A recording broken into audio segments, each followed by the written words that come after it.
The Secret to Getting Out of Debt was actually written 3,000 years ago. Today I want to talk about something a little different. Maybe right now, sitting there in front of the screen, you're thinking about your wallet. Maybe last month you said, "I'll just make the minimum payment again," and felt a small wave of relief. That relief was actually the last thing that should have made you feel okay. Let's be honest. Nobody sends you a thank you note from the bank for paying off your debt. No system rewards you with, "Well done, you closed everything out," because this system is built on you staying in debt. Credit cards, 12 months, no interest, banners, buy now, pay later, buttons.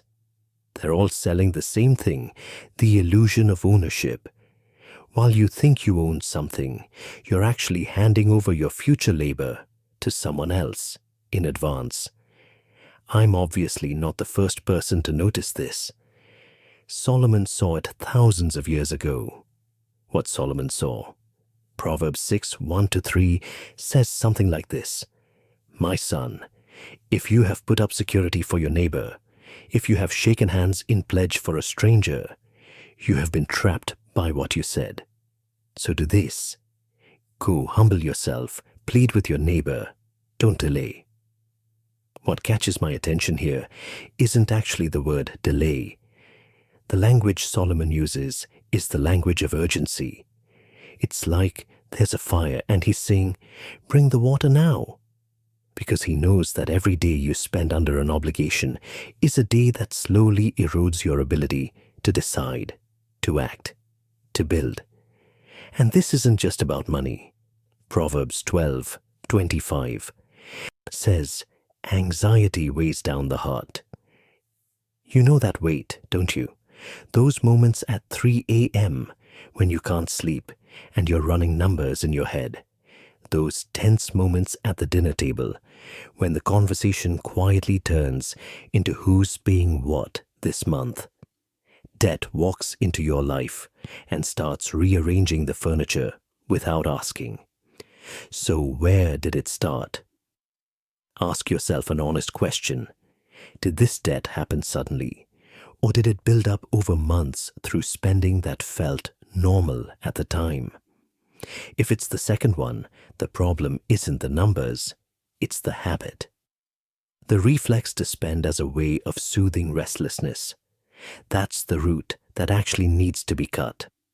Otherwise, even if you pay off the debt, you'll find yourself right back here in 6 months. Solomon knew this too. Proverbs 21:20 says, "The wisest store up choice, food and oil, but fools gulp theirs down." What's being described here isn't just simple advice to save. It's about creating a margin of safety, putting a gap between today's income and tomorrow's uncertainty. That gap is your armor. Benjamin Graham said something similar in the world of investing. He called it the margin of safety. Don't use everything you have to the last drop, he said. Leave a distance, because that distance is the only thing standing between a bad month and a catastrophe. So what do we actually do? Let's set the theory aside and get concrete. First, starting today, stop taking on any new unnecessary debt. Period. Second, calculate your real surplus. What's left after rent, bills and food. Open your bank statement and flag every non-essential line item. Third, direct that entire surplus toward your smallest debt. Send everything there until it's closed. Fourth, once that debt is gone, roll what you were paying into the next one. Let every win fuel the next. You know there are 2 popular methods: snowball, smallest first, and avalanche, highest interest first. People argue endlessly about which one is mathematically correct. But here's the truth. What actually matters is which one you'll actually stick with. The feeling of closing a small debt, the feeling of, I can actually do this, is what carries you to the next one.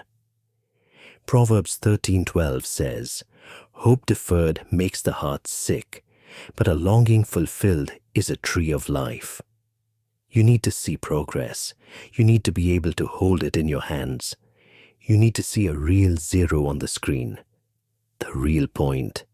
Thomas à Kempis wrote that our endless craving for worldly things is actually the root of a deeper restlessness, the belief that the next purchase will finally complete me.